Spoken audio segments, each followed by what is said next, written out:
మనిషి మెదడు తిన్న వాళ్ళని చూశారా? ఏంటి ఈ మాట విని అవాక్కయ్యారా?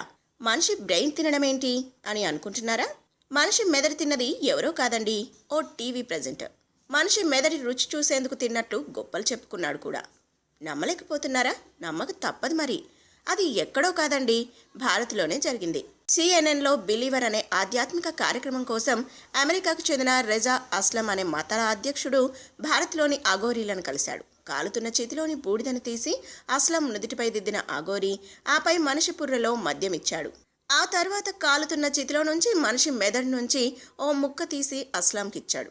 దాన్ని తిన్న అస్లం చనిపోయిన మనిషి మెదడు రుచి ఎలా ఉంటుందో చూడాలని తిన్నట్టు చెప్పుకున్నాడు కూడా. అఘోరీలను ఇంటర్వ్యూ చేస్తుండగా ఎక్కువగా మాట్లాడితే తల తీస్తా అని ఓ అఘోరీ హెచ్చరించాడు. మరో అఘోరీ తన మలాన్ని తానే తింటున్నాడు. అంతేకాకుండా అక్కడున్న అస్లం కెమెరా బృందంపై మలాన్ని విసిరాడు. కంగుతిన్న అస్లం బృందం అక్కడి నుండి బయలుదేరిపోయింది. ఈ వింతలని చూస్తుంటే ఆశ్చర్యంగా ఉంది కదూ. If you like the video, please like us and subscribe Tollywood Nagar.